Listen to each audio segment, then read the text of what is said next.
Unique New York. Unique Well, New you York. timed that perfectly just as we switch to the live screen. That's perfect. Perfect. Hello. Welcome Haberdashery. back to Total Spotfest. That's Jamie. I'm JJ. We're without Austin. Austin's preparing for his big adult test he's got coming up here. Good luck. Good luck to our good buddy Austin Reddick as he tries to get into business school. But yeah, Jamie, are you doing okay? It's one day after Halloween. Yes. You okay? Are you... I'm actually doing okay. And I wanted to actually open this up.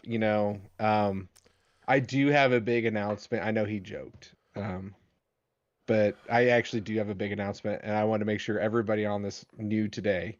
And with a heavy heart, I have to tell everybody, I pooped today. That's about as on point as you've ever been. It was difficult. It was time consuming. But you got through it. I got through it. Just, with that push. I got through it.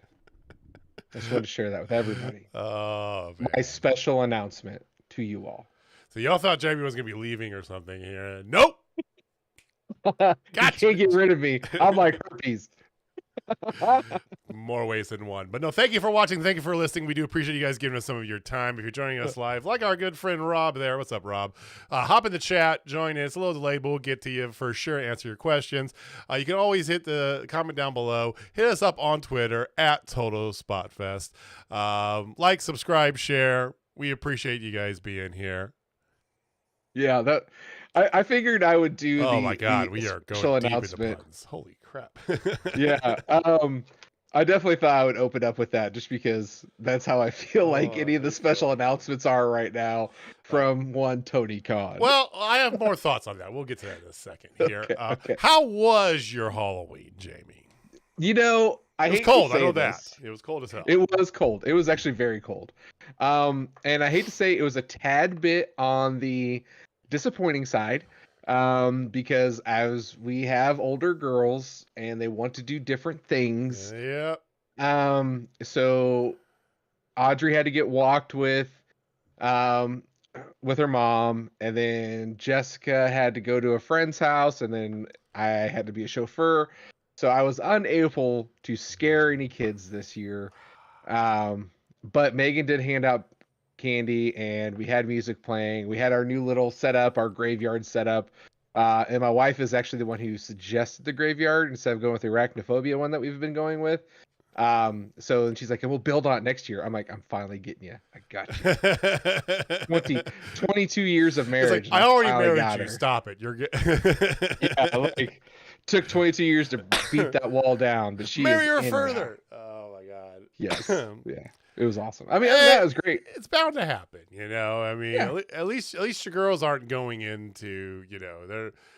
I remember in college, the joke always was there was the people who are like yourself, the horror nerds, and then there was the other people where it was just all sluts stay, because it was just excuse for girls to, just go to parties and stuff. In the end, everybody wins. Everybody wins, So I think it's cool, but they are getting older. Unfortunately, Jamie, that's the way it goes. The good thing is it's kind of like a curve. So you get to a point where they get older and they're not going to be around you and they can take care of themselves. So you get free reign to terrorize everyone else's kids as much as you want.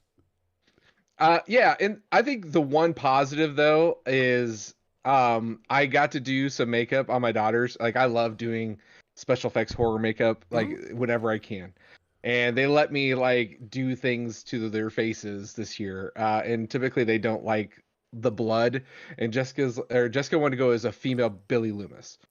And so I did her makeup, and she wanted to be scratched up. She wanted to look like she had a bloody nose. I'm like, okay, cool. So then I did it where it came off to the side, so it looked like she had a bloody nose, and just kind of wiped it off, and it dried up. And then she had a big scratch right here, and a scratch right here, and a scratch right here. It looked really cool. The scratches looked really good. Gave her a couple legit looking bruises.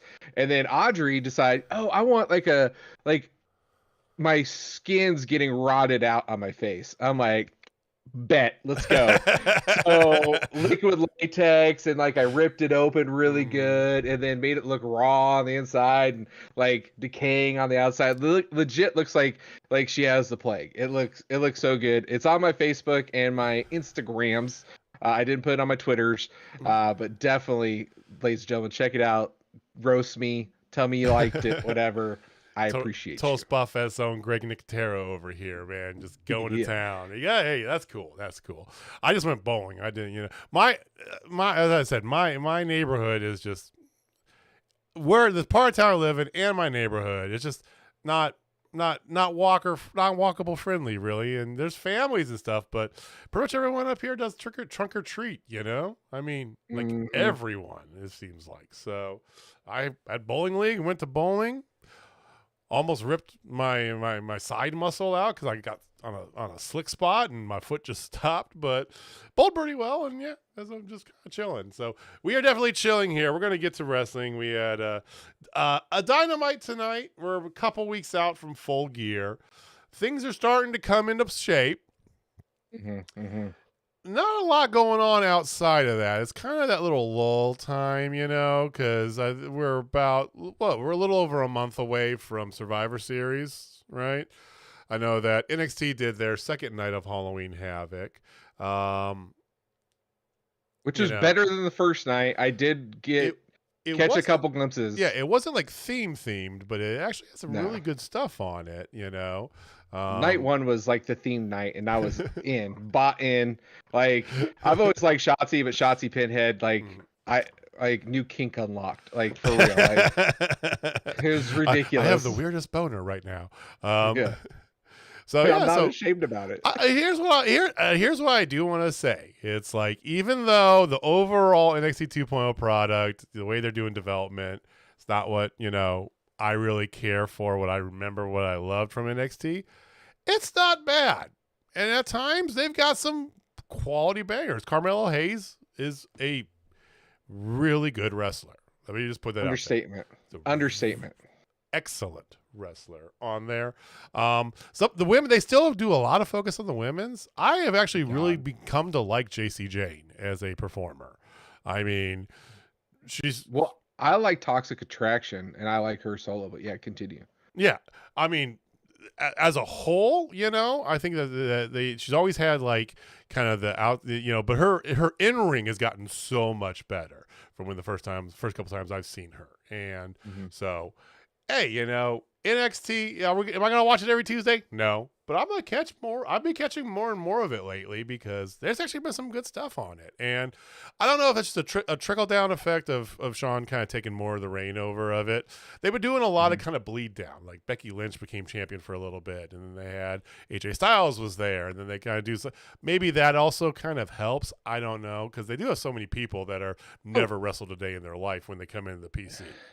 It 100% helps, man. Like, hey, our product is considered stale at this point, because people are like, okay, I didn't ever like the NXT 2.0. It never really recovered, definitely ratings wise, right? Right. So why don't we bring down some familiar faces and things like that to rejuvenate it a little bit and get eyes on the actual product again, and get those people that we were lost are now found back in the show? And honestly, it kind of did that because, like, AJ Styles, hello. Boom, you're there, right? Becky Lynch. And then Becky Lynch losing, of all things, was like astounding to me. But no, it's a much better product than we have given it credit. Blaming myself. You were very brutal about it for a while. I mean, hey, if there's one thing I'm good at, is having a really, really hard take and like just cutting things off. Consistency. Yes. So committed to the bit. All right. So before we move on, Big Rob asks, is Phil going to show up at Survivor Series? And I'm going to answer this first. No. Okay. I'm going to answer this second. No. Thanks for playing, guys. And we're all better for it. They have zero need for him. He doesn't bring anything to the table for them. Somebody said it. I think it was Busted Open. I gotta give them some. It was Bully Ray. Yeah, Bully Ray. They don't have holes to fill. Like I as much as Bully Ray and I are very similar in some aspects, that we give like this like one or the other, like this is how it's gonna be type things. Yep. He definitely hit the nail on the head with this. You know, I was a CM Punk mark. You can listen to when he showed up. I was the giddy one, I was the excited one, and then he totally burned my bridge as well. I am okay if I never see CM Punk in a ring again. That's where I'm at. Mm-hmm. Now, does time heal all wounds? Well, he's old. So in another 7 years from now, or 5 years from now, who knows? But at this point in my life and in wrestling where it is today, there's so much better wrestling than him. I You mean, know? the most likely spot for Charles Montavious Punk to show up is TNA. And they don't really have a need for him. But he was behind the scenes when the TNA did their Chicago shows, shaking hands with whoever would shake his hand, right? You know?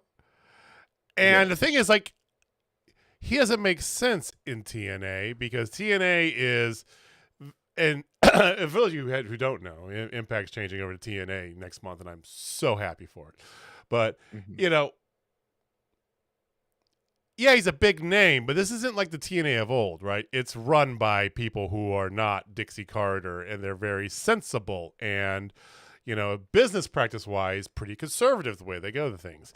Anthem owns Access Entertainment. They can get 35 views, and they won't care because they own the damn, you know, network that they own the wrestling. It's not a big deal to them. You know, they've been committed to putting a better product out there, but it's also not going to be a product that competes directly with AEW, WWE, or New Japan. And they're perfectly fine being that second tier, right?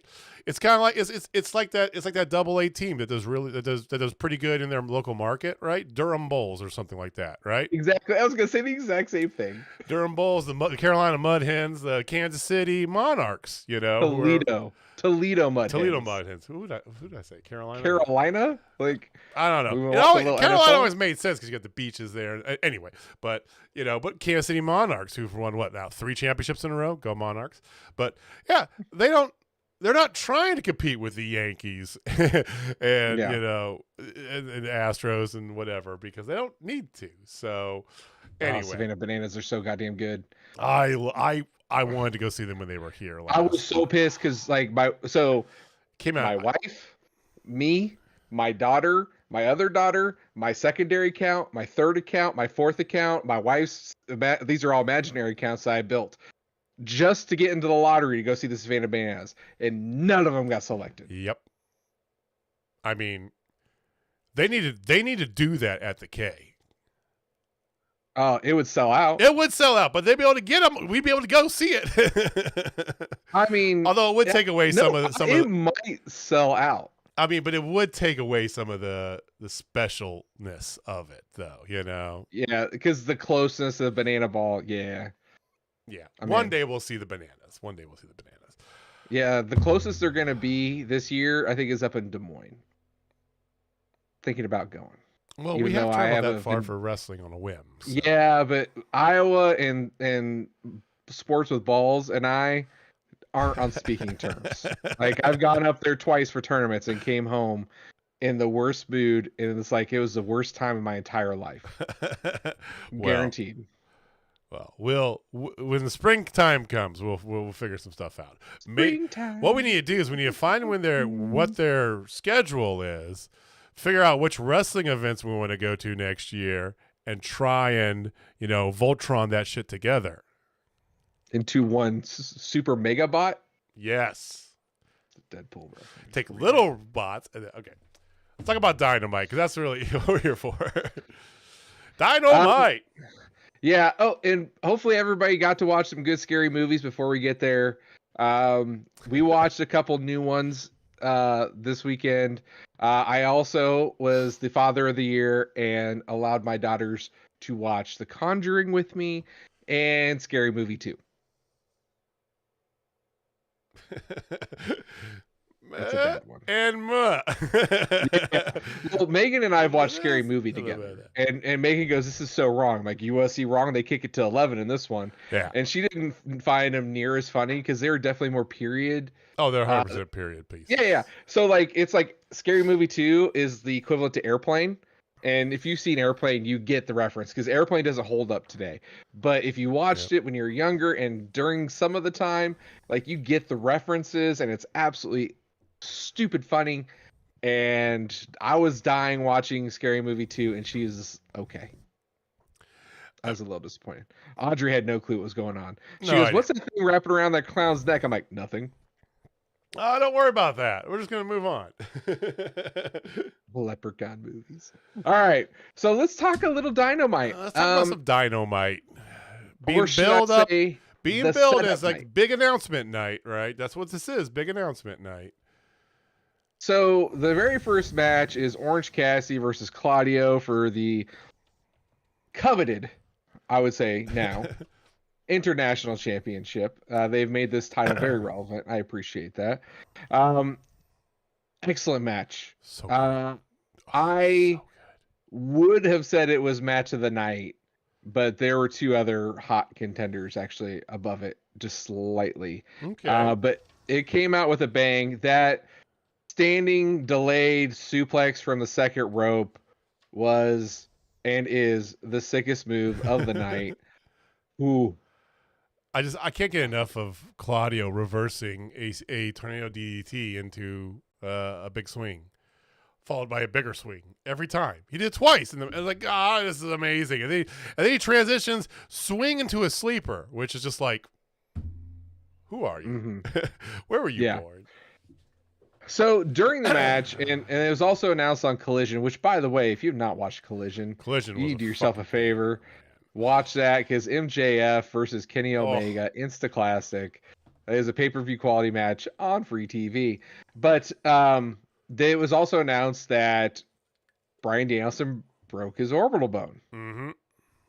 I, which watching the replays and everything, believe, and there was no swelling,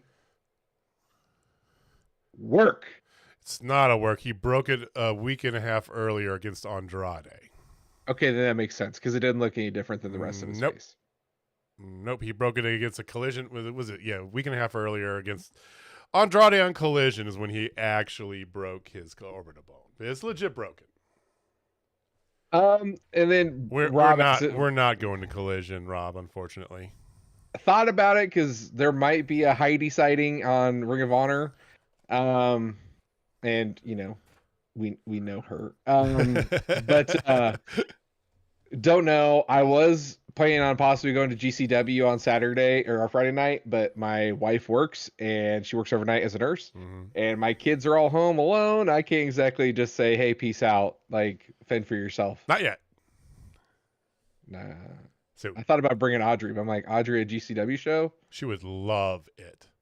She would, but I don't know if I would win father points for that one. You would win father points. You would lose husband points. Dude, Rob's putting some mileage on his car. He's doing both. Ooh. Good on you, Rob. Do you know a guy who gives discounts on some oil changes? Because that's my guy. Damn. You know, this was my match of the night. I like this match the best. Okay. I mean, I think overall we had a really good night of wrestling. I think there was a lot of extra stuff tonight as well. But, you know, they could have squeezed a second women's match, just saying. But this is my favorite match of the night, you know.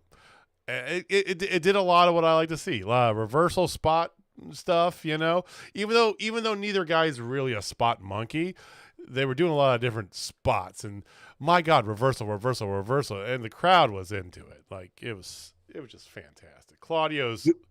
Would you say it was a total spot fest? I would not. We used to do those rankings. So I would not go up as far as total spot fest, but I would say it was a fantastic match.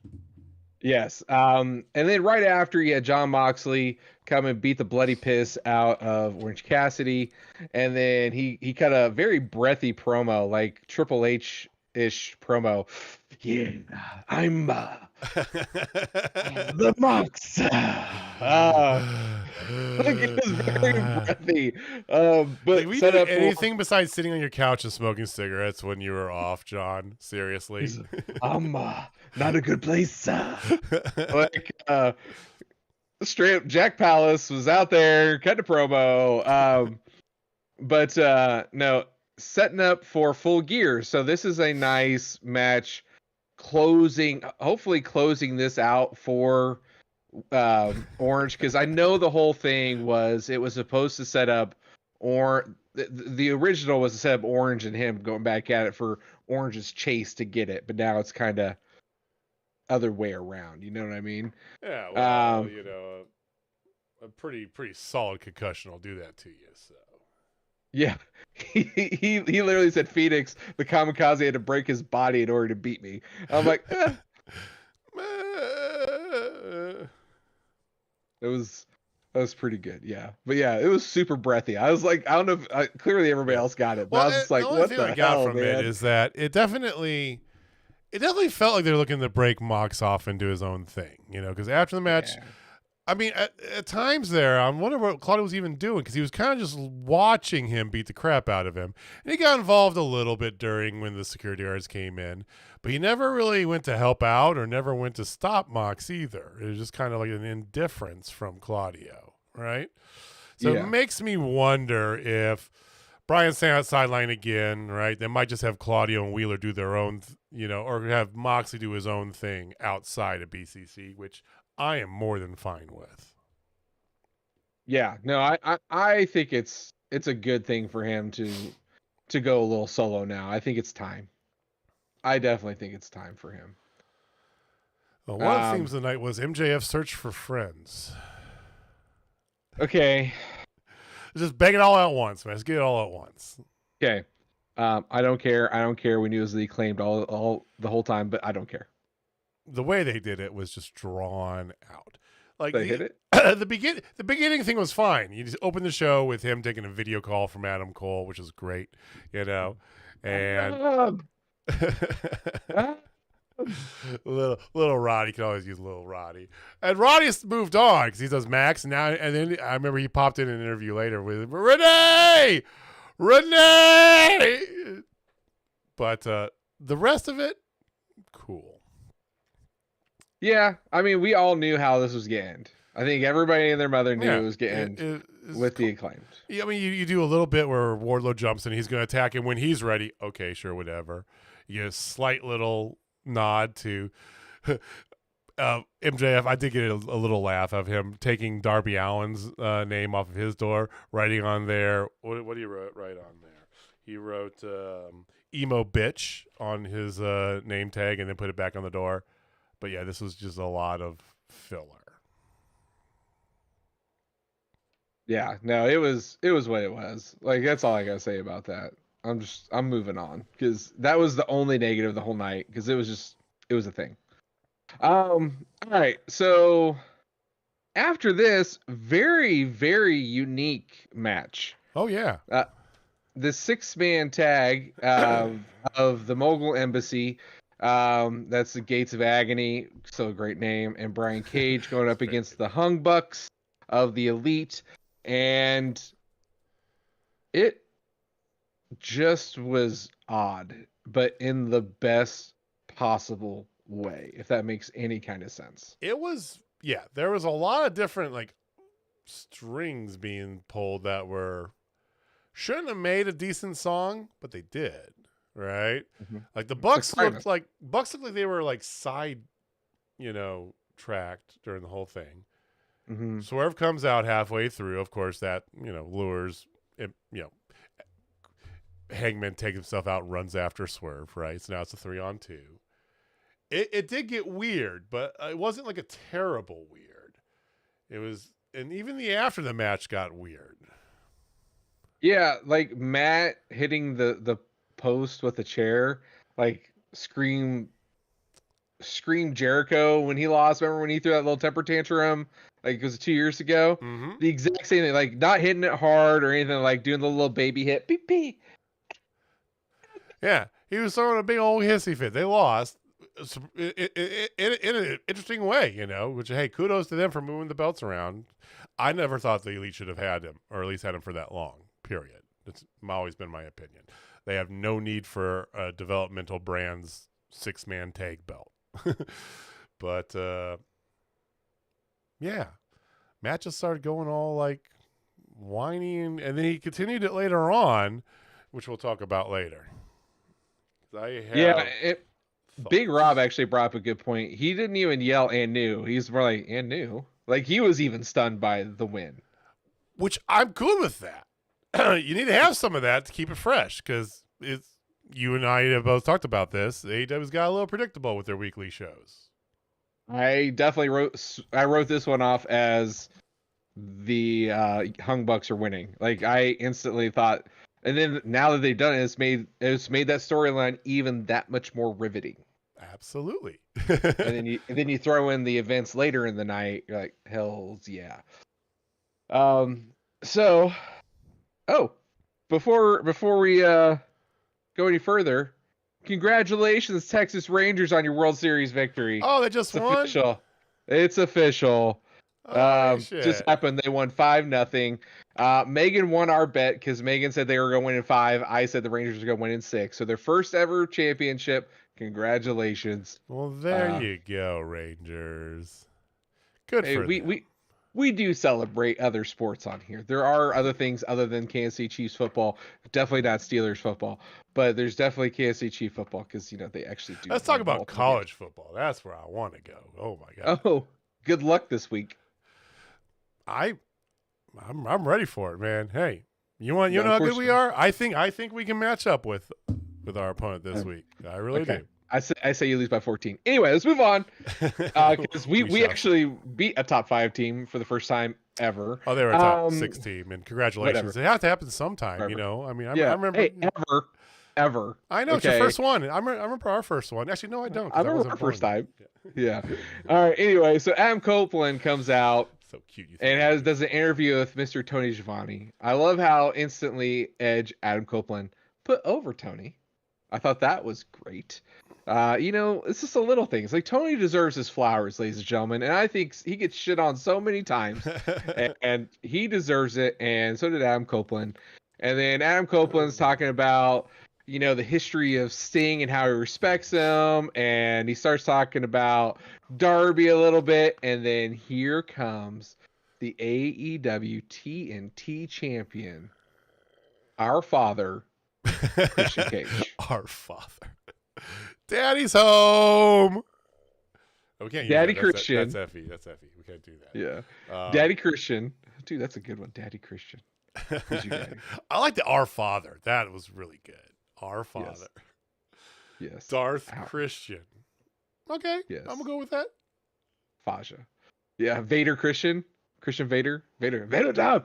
Vader Dom. Sorry. Anyway, so he says that essentially if Adam Copeland comes in, he's gonna break his freaking neck. And then he sends Luchasaurus and little Nicky Wayne, little Nicky up there. He clears out little Nicky. That. How could you miss that? Little Nicky. There you go. Yeah, I was like, wait, that's a good one. Just gonna keep that one. So he beats them up and he's like, you want it? You got it. Even though like last week, I'll never fight him. But magically 1 week later, he's like, I'll beat the shit out of him. So there you go. Shit, man. You never trust a word out of his mouth, people. But 1 week. Shit. No. I'm never going to fight him 1 week. He did. And literally 7 days later. 7 days later, he's like, you know what? I'm going to beat his ass. Well, he didn't fight him. He sent his lackeys in to go kick his ass. No. But he said he would never. Now he said he's going to now. Like, he completely 180'd in 7 days. That's heel shit for you. Sometimes that happens, But I'm sorry. Like, I want a bigger buildup. Like, I know want to see Christian and Adam Copeland go head to head. I want that. You want that. Everybody wants that. Everyone wants to see our father going up against U2's guitars. Everybody wants it, right? So why not have him say no for like up until the Wednesday before Full Gear, even though we all know it's coming, we all know it's happening, but build it. He gets attacked, he still won't, and then bam, he finally accepts and then just beats the shit out of him. My thought is because it's not necessarily technically about him. This is more about Sting, because this is Sting's like farewell tour bit here, right? And I feel like by putting it in a 6-man container, you're still, that's fantastic. That Heather, our friend in chat, had one of the greatest comments I've ever seen in my life. Little Nicky and Luchasaurus is a Wish brand PBS Kids show name. So good. Thank you for being here, Heather. I feel like you're putting in a container of a 6-man. You're not necessarily really paying it off all the way, right? It's kind of very much like what Kota Ibushi's first match in AEW was these, I almost said War Games. It's War Games, okay? Blood and Guts, War right? Games. was Blood and Guts, right? You're putting it in there. So the end goal is still going to be Christian versus Edge, big one-on-one blow-off, probably All In next year, right? We know that. Mm-hmm. And I think they're going to do what, we were talking, what Austin was saying, they're going to do. Abandon it, go different directions, and circle back around to it. It's always there. But you got to get a little sizzle to kind of go to begin. But like I said, this is more about Sting. This whole point of this match is that Christian's trying to end Sting's career before Sting gets to Revolution. So I don't mind it nearly as much as you do. It's an eventuality for me, but I feel like it just happened way too soon. That's all. Yep, I'm with you. I just would rather see a little build up here. Well, sometimes it happens to all of us sometime in our life, so it's okay. Just came a little too quick, guys. All right. Jesus. Well, we're going there.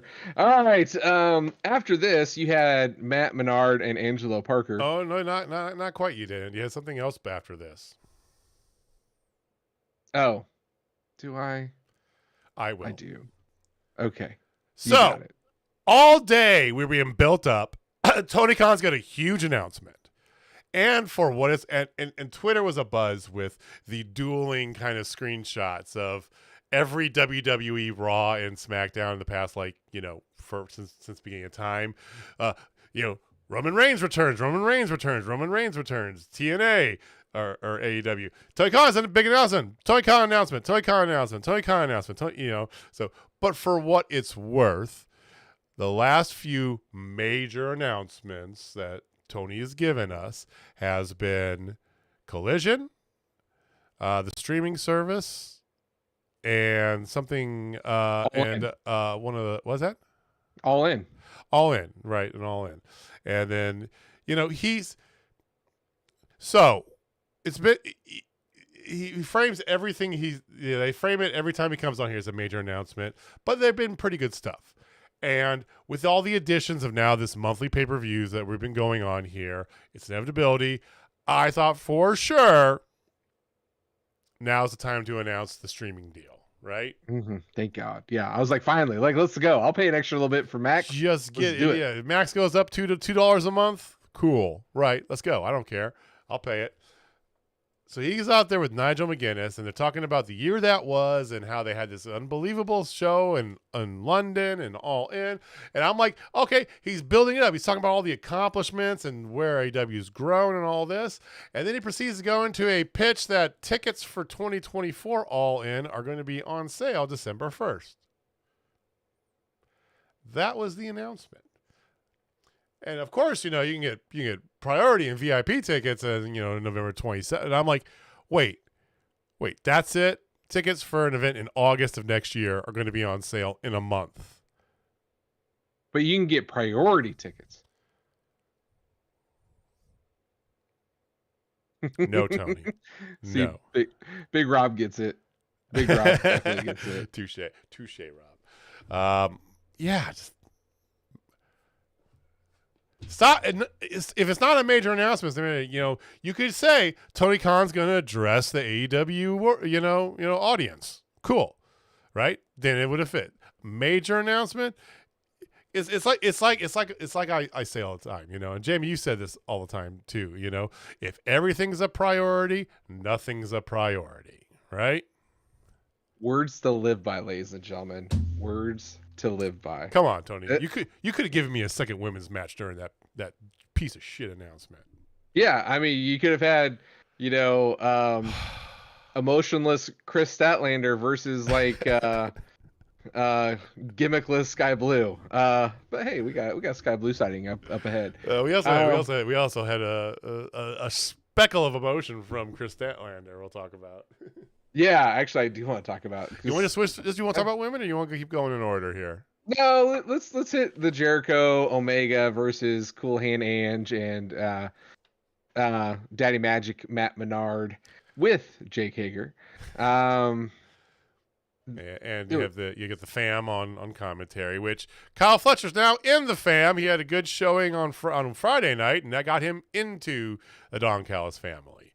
I think that's good. I like him there. I like him there, but okay. So again, showing my age, he legit, when he came out and what he was wearing, looked like Alex Wright, Das Wonder Kid from WCW when he went goth. If anybody remembers that, it's worth the Google.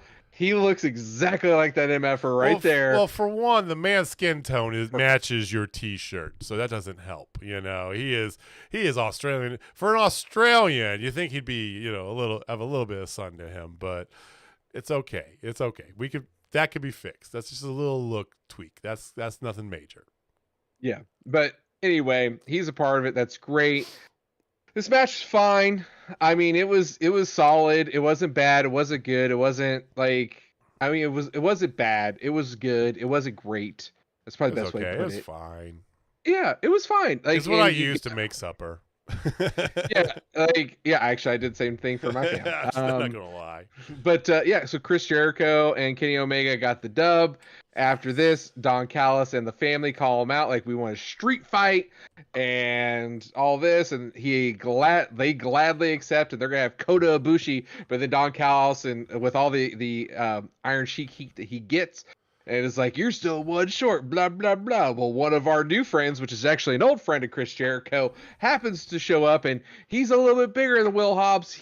Some would say he's a giant. What? A giant? That sounds familiar. Like I heard that name on a gimmick before. Who could it be? Yeah, and here comes Paul White. Shocker. The big slow Paul White. And he does punch Kyle Fletcher in the face. I don't mind Kyle. If you're going to have Jericho in this and you pull Paul White, cool, right? You shot this shot last week during his interview. Well, I know I have friends, and I have friends that are bigger. And I'm like, gee, who could possibly be bigger than this massive human being that is Will Hobbs? Gee, I don't know. Let me think. The guy that's around the corner at catering, right now, freaking Paul White. Come on. Yeah. Robo knee. Like, I swear he walks around. So all this, I don't really care about. Like, the Paul White thing, fine, whatever. Who cares? I get Coda, though, so that makes me happy. Coda, 2 weeks. And they're doing it on Dynamite, which I appreciate, too. So we don't have to, it's like, this is not pay-per-view. Let's not put this on the pay-per-view, right? But I did like the part they did after the commercial in the locker room of Omega / Jericho now, apparently. Yeah, so the Elite's locker room had Chris Jericho in there, and of course Matt Jackson took exception to that, which I was like, hey, why we get back together if we're not gonna do things, Like, I'm like, that's a great point, and we said that on this show. It's okay that they don't do their things. So you have the Winnipeg Jets, or whatever they're calling themselves, the Golden Jets, Golden Lovers, and then the Giant. I am over Jericho needing to put a name on everything. Stop that. Yeah. So I hate to say it, I'm really looking forward to his swan song too. I want to, but I do the part that I like. So the Bucks were taking exception to it, but the whole time and you can see them feuding. And in my head, I'm like this whole time after the match, right, that they had when Hanger walked down on them on this, the Bucks are getting pissed off at all their friends and getting ready, maybe not a full heel turn, but they're gonna turn on the rest of the Elite or leave them high and dry and go do their own thing, which is the best thing for the Bucks. And yeah. I'm all for it. So heel turn, maybe, but I think it's going to be a turn of sorts. It's I really liked how he was Matt was talking to Kenny and goes, "What the hell is this guy doing in our locker room?" I'm like, yes, like keep the bit. Like I love me and JJ. We are committed to the bit. And that, ladies and gentlemen, is commitment to the bit. So you know what I'm saying? That's the part that I did like about that. That's all I got to say about that. Okay. All right. Moving on. We had the women's championship match, Hikaru Shida, going up against Willow Nightingale. Yay! Love me some Willow. I feel like we asked for this a week ago, but hey, we get it now. And if there is one woman on this roster that's not in the main event picture that I feel that legit, like you could throw her out there on a Wednesday night that could beat Hikaru Shida, it is definitely Willow Nightingale. Now, I didn't, because of what they're setting up for Full Gear, they've already kind of given that away. You knew she wasn't going to win, but that's my only complaint about this. Yeah. The match itself was great, though. Shida and Willow. It's her first time ever, by the way. At least in AEW. I thought they did the tournament. I don't Willow believe so. I don't believe sure? so. I'm pretty sure. I saw somebody made mention of it before it happened. I think it was Excalibur is their first time ever. Yeah. Okay. Well, this match, phenomenal, excellent match, top to bottom. This was way better than last week's match. That's all I gotta say. Last week's match was hot ass garbage. Last week's match was not good. I know you love yourself some Ruby. Well, I don't. Ruby. I don't, and I'm not blaming Ruby or Shida, or it's just a comedy of bad choices in booking that whole thing. This was technically not a well booked match either, although they did do a few different things which made it work a lot better. Is the point, Yeah, there's more continuity here, and it was very good. After the match, obviously Shida won. After the match, though, you had Tony show up and with Luther having a pillow with a shoe on top of the damn pillow, ladies and gentlemen. I popped so hard for that moment. I am happy Luther is getting good screen time because I do love me some Luther. Luther is great. That whole match, honestly, top to bottom, again, was great. But after the match did it for me because the cinematic, Tony rolling around, she's on her knees, and next thing you know, here comes Shida with a flying knee at her. She's gonna go kick her ass. I'm just running down there and kick her ass. Right? And every time that Tony's on your TV, it's in black and white, and every time she's not, it's back in color. Thank you. Yes, it's perfect.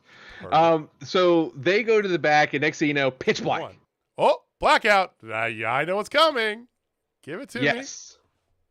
And then lights come back on, and here is the one, the only, now married, returning Julia Hart. Congratulations, Julia, once again. She's right there. Willow slowly turns, knows it's her, sticks her hand out, like, just join me. Right. Come with me. Because she's sprayed in the face, Sky Blue and Willow. And they even made mention of it during the match, how Willow hasn't been as chipper as she has been since she got sprayed in the face. They're just planting seeds. I did not notice Tony eating tangerines out of her tights. It was fantastic. And Tony Schiavone had a quote about it. He was on someone's podcast talking about it, and the essence of it was that they didn't know what I was doing. It was kind of like something that she winged, the whole like eating oranges while lying on top of the announce desk. And he said that, and I look over and all I see is this woman's behind, like inches from my face. So the whole time he basically Tony's ass in his face, and she's just sitting there eating oranges. It was great. Yeah. Oh, I did see that. Yeah, now I know what you're talking about. Yeah, he's like, Yeah. she's just sitting there and just pulls it out and home. Like, okay, She just rips the top of the orange, and I'm just looking at a butt the whole time, and I go, "We all are. Don't worry, Tony." yeah. Well, so anyway, after this, anyway, Sky Blue comes out and right. gets in Julia's face, and then like Julia gives her the nod. She turns around like she's going to attack or do something to Willow. Then she turns around and does a blue mist to Julia, and Julia gets all super pissed. So evidently, the black mist from Julia is not as strong as Malachi's black mist because everybody he's done is converted other than Pac. Maybe. I had a couple different thoughts about this. First of all, kudos to them for doing 2 storylines in a row that are different. Hello, multiple women's storylines. Put a pin there. We'll be back in just a second, guys. It doesn't exist. I think if they're going to leave it at this and then that's the end of it and they go off and then, I think they're missing something. You don't have to make this a big long-running faction, like a women's faction, but at least run with it a little bit. Like, this has got good legs to it. It gets time on Collision. Like, they had time they get devoted to Collision last week talking about Sky Blue. And to be fair, I know this has been a long complaint of our friend Austin Reddick, is that Sky Blues doesn't have a gimmick. She's blue, and that's it, right? That this is actually giving her something. Is it the best thing that she's been doing? You said she's doing the best. She's young. She could do better, sure. But it's something. It's a path. It's a course. I like it. You're building some depth. If it ends up not working in the long run, you try some new stuff, right? So all that's good. If they leave it at this, that she turns and boom, it's over, I feel like they're missing the point, But I don't think that it's necessarily over. Remember, Julia resisted the House of Black for months when it's obvious that she was infected and she was going over. Sky's look has now changed completely, even with the blue mist. Even her tone has changed on her promo. She's not as bubbly, even if she's now face. I feel like there's still room there for her to be Julia's like minion, compatriot. You can't use minion. That's already been. As soon as I said that, I go, I can't do that. Yeah. Or compare. Yeah, I blue dabba die. I'm blue dabba dee dabba da do dabba dee. Perfect. Thank you, Heather, for that. No, seriously, I think Sky is not the play. But the play is Willow. The play is Willow. And it needs to be Willow. Because everybody loves Willow, right? Like, it's just, she's like the Acclaimed. It's Willow. Everybody loves the Acclaimed. Everybody loves the Willow. And the play is for her. And if she goes, like, that gives you another layer of a heel-ish type person. Because Britt's gone. Thunder could be back at any moment. We still don't know where Rosa is. But they said that she was okay. Or she's getting close to being okay, like a month ago. Yeah. She's working out, she's doing all the things, so we need somebody else. So yeah. And Chris Statlander just recently said that, hey, there needs to be more women's material, more women's matches going on in AEW. She's very vocal about it. And it's coming from somebody who also doesn't have much of a personality. That's saying something. Just think about a dark version of Willow Nightingale who is bursting at the seams with personality, and she's a heel with it. I think to the moon, Alice, with that one. I think she is.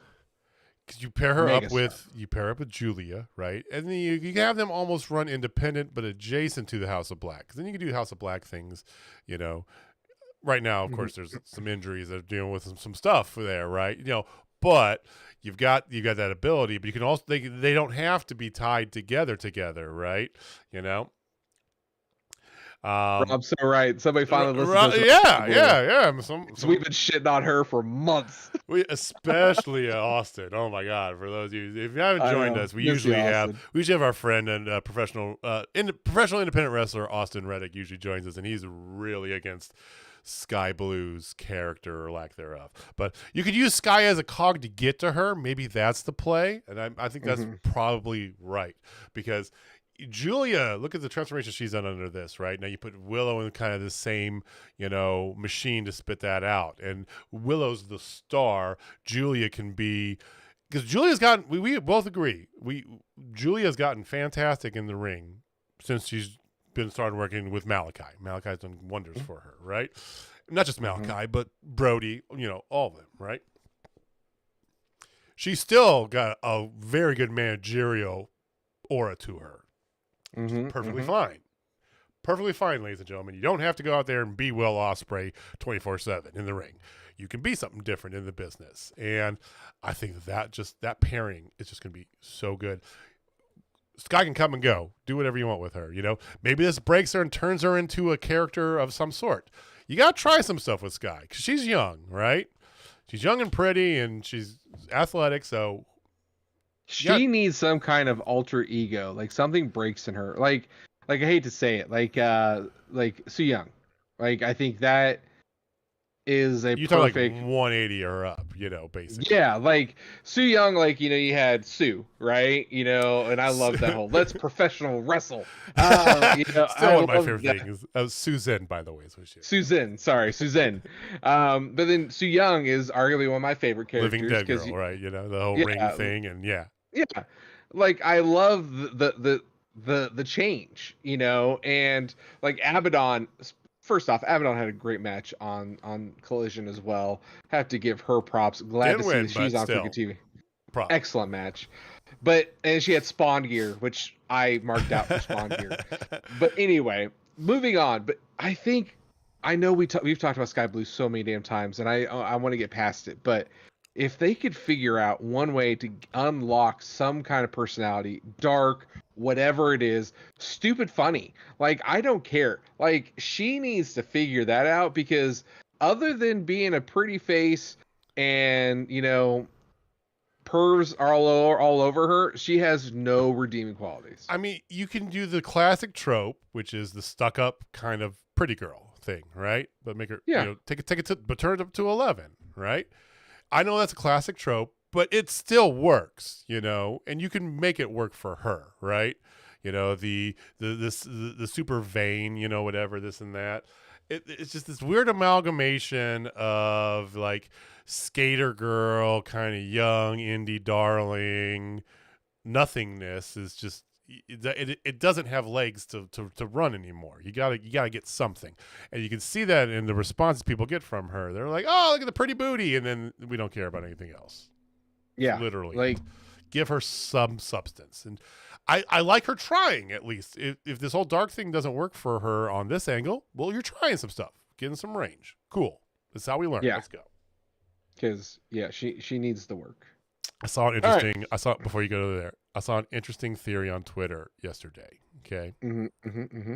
We've been pontificating about who the devil could be, and we might have missed the most obvious answer. Max? Britt Baker. Look at the body of who that person was on the first take. It was not small like a woman. It wasn't big and bulky like MJF, that's for sure. But no, Britt Baker. This is part of Adam's master plan. He's hurt, so she turns Britt heel. Turns Britt heel. I'm just saying. Heel Britt's the best Brit. That's all there is to it. I'm just saying. It was a very interesting hypothesis I read out there. I just wanted to kind of throw that at you because I need to think about more, but I think that's got some legs to it. And that gives Adam an alibi for his full turn later on, right? Just a thought. Yep. All right. So then you have your main event of the night. You timed out the microphone there for a second. You're welcome. I was on repeat. All right. So you had the Bang Bang Gang going up against MJF and I don't know. It's the Acclaimed. And then big shock. This match was great. top to bottom, I love seeing Billy going up against his kids. Like that just made me so happy. Like it's one of those things. It's like Christmas every time you get to see it. It's like, oh yay! What present did I get? Oh, And they were I both got sides were vocal AF in this match. My God. It had indie style like jawing back at each other. It was excellent. The fact that MJF kept refusing to scissor with the Acclaimed, and it just was great. We got kangaroo kick, guys. We got all sorts of stuff. White did find a way to run in there and hit the Blade Runner on MJF for the win, which I loved that because the faces don't always have to win main events. And this was great. The only thing that was missing on this one, I thought, was there was no Card Blade. I didn't see Card Blade. There was no Card Blade. Well, all four of them in the match. It's kind of hard for them to have Card Blade with them. So there was no Card Blade. It is sad. But I did love, and Billy Gunn especially, like he was visibly like, you know, like did the whole like to his kids. He goes, "Suck my dick," and then followed up with Jay White doing the same thing. And I think it. You know, like there was more censors in this match that I've seen in a while, including a third of Max Caster's like intro rap. I have no idea what he said in the middle there. I don't know. I have to find the uncensored version. I have yet to find it, but yeah, that's gold. Deep it's man. It gold. had a great feeling all around to it, and everybody did a great job. You know, I do love that the Bang Bang belt stayed, you know, around 39 and a half abs of, you know, of Jay White. Jay White is going to walk out Full Gear with that belt for real. I think that's the right move. I think it is. I like almost everything of this here. I don't like them. The only thing I don't like about this whole thing was the kind of slapstick nature they've taken Max's, like, you know, like joshing around with him. That's the only thing that's just like, okay, you could tone it back just a little bit because you get out to the ring there and it is so good. It was so good. And Bones is amazing. Daddy Ass his birthday is today. Happy birthday, Daddy Ass. What is he? He's like 56 or something stupid like that. You know, I mean, he could. My God. But Jay White is special. And at the very end, I loved it. Like in true fashion, Jay White was getting ready to hit MJF with the belt, and here comes taking the bullet, if you will, Max Caster saving his friend, taking the title shot, and then of course, you know, they're checking on him, everything. He sticks up the scissors to MJF. MJF just bats out of the way. No. And then Daddy Ass is in his face like, scissor him right now. It's like after all that he's done for you, you know, he's like, you get up there, like, there you go, Daddy Ass. And then they finally scissor and the crowd pops and everybody goes home happy. Because honestly, this was a great match of the night for me. Because it did have a little bit of everything, and I did enjoy some of the slapstick with it. Like, typically I'm a technical wrestler, Mark, so the first one should have been the one that popped me, right? Well, it was really good. The women's match was really good, but this one, just because of everything, the storytelling in it, and honestly, the mouthiness of Jay White got it for me. Because Heather hit the nail on the head. Like, that dude is just vocal. He does not shut up. He just does not shut up. It's great. Which is great. And you and I love when we see that in, like, you know, when we go to indie shows. So that's fantastic. I still think the first one was my match of the night, but I did like this. It does give us a good amount of build for Full Gear. So we know we have Jay White versus MJF, right? You got the Sting pre-retirement party where it's, you know, Sting and Darby and Adam Copeland, surprise, versus Christian Cage and his boys. You've got official now, Swerve versus Hangman 2. And there's going to be some ridiculous stipulation coming on in this. I know it's going to be just, they have to. They got to make this Cage bloody barbed wire. Let's go. It's got to be a last man standing. Unless they're planning on a trilogy, which knowing Tony Khan, he might be thinking that. So That's why you do a last man standing now. Then you do a buried alive match. Oh, Haven't done one yet. Haven't done one of those. We get Orange Cassidy versus John Moxley 2 for the international. They did it twice. It was like, come on.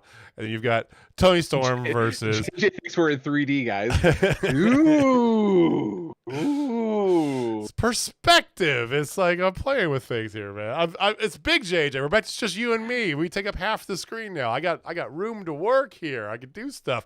Look at Maki, ladies and gentlemen. My Bullet Club today, boys. Pretty soon, Maki's going to be hidden by some Winter Wonderland things over there. So maybe not totally though. I think I'm trying to see how I can position that. No, you've got Tony Storm versus the women's champion. Tony Storm versus Shida. Okay, guys. Tony Storm versus Shida, and then so you've got a decent build set up so far. Because they're going monthly, you don't need to have every belt out there. So I feel like they're pretty close on the card. We're about a little over 2 weeks away. It is a Saturday coming up here, which I totally forgot about till tonight. So, yeah, it's in 2 weeks, 3 weeks, 3 weeks. The 18th. So it's 2 weeks from this coming Saturday. Yeah, so 3 weeks, essentially. In essence. 3 Saturdays from now. In essence. And hopefully the Tennessee game's at 2:30, so that that doesn't mess up my I don't have to do like dual screen back and forth viewing. So no one cares. A lot of people care. No. Hey, we beat Oklahoma, man. Congratulations. Congratulations. About time, Hey, We're ranked again. Say what? We're ranked again. We got a good program now. Who saw that coming? I didn't see your coach. I didn't. Your coach is a lot better than I thought he would be. Let's put it that way. Honestly, I think our coach is better than your coach. But you get better prospects. No. Well, you know how we get those prospects? Because of our coach. He's the one who recruits them.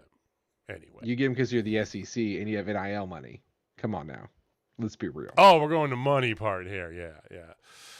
That's why we get small players. That's fine. Your season's starting up here. Your real season's starting up. So, when you guys have the inevitable fall, from this little high, you got a nice little high, Oklahoma, of course, they gave you that game. But, hey, you got a nice little high. You finally beat Oklahoma, beat a top 10 team. Not 5, they were 6.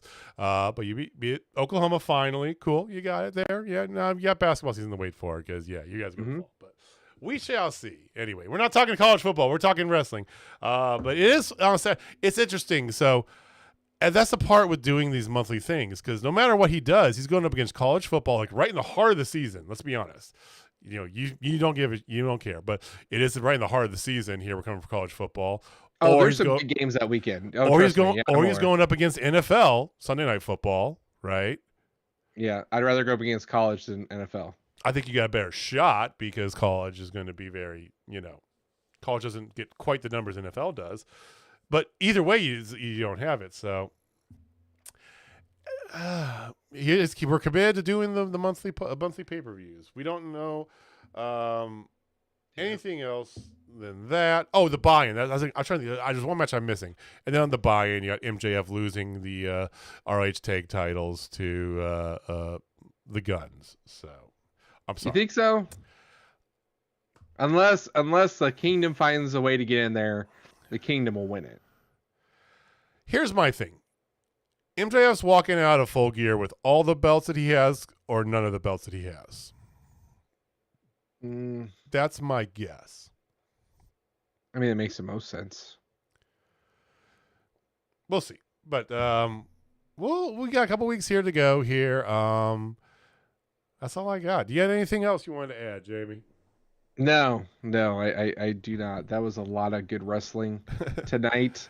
Good show. Hopefully everybody enjoyed my special announcement. It came from the heart. It came from somewhere just below the heart, but who's splitting hairs? Yeah, that's what Sonic and Baldwin City is taking Megan on a visit. Yeah. No, I think either, honestly, with MJF, I agree. He's either going to go in, win them all, or win none of them. And I would much rather him win none of them so we can create the chase. And then he could have the full face chase. And that would vault him even higher as a face, because he is doing the face thing now, and that would take him to a new level. And I definitely think a lot of it plays in. The linchpin is definitely going to be the Adam Cole thing. Is Adam Cole going to be, is the turn coming at Full Gear? Is Adam Cole going to even be at Full Gear? Where are we going with this? The Wardlow thing is a good point, too. You have Heather, you got Wardlow, you got Joe, you got other commodities in play here. We're getting pretty close to the pay-per-view, so where are we going with this? But we shall see. Fair warning, we're not going to be doing a post show after this particular one. We didn't do one last time, and to be completely honest with you guys, it's a lot of work for not a lot of reward. It doesn't seem like, after watching a 4.5 hour show, people didn't want to come in and check out another hour and a half of us talking about the show that just ended. So we're gonna continue to do this time here, just on our regular Wednesday. We'll talk about the show as it comes up. But if you do have any opinions on that, we want to hear. So give us a comment or give us a tweet at Total Spotfest. Let us know.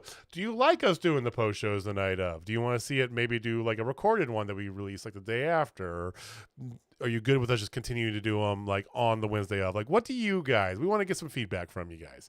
So give us a comment down below, or like I said, hit us up on Twitter at Total Spotfest. Let us know what you think. What would you like to see? What was your preference? We'll take some feedback and use that to make our decision for the long haul. Yep. And before we go, Big Rob did ask a great question. Do you think they'll have him lose it because they're preparing for him to leave in 2024? And I am under the suspicion he's re-signed. Oh, I think 1,000% believe he's already signed. Because here's the thing. If he is not re-signed, I would have buried him by now. He had just gone off and feuded with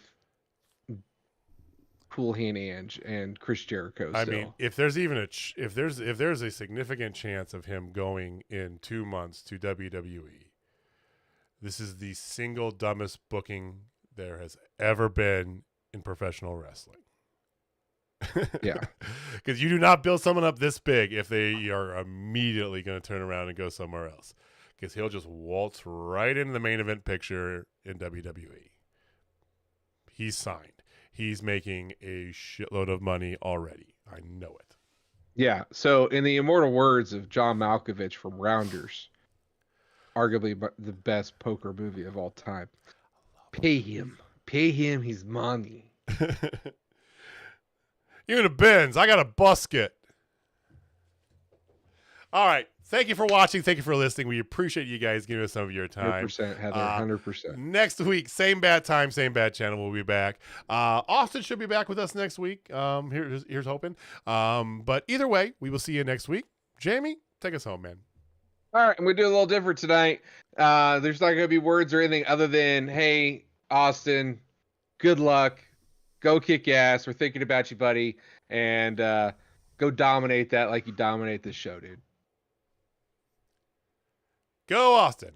All right, guys. We'll see you next week. Peace.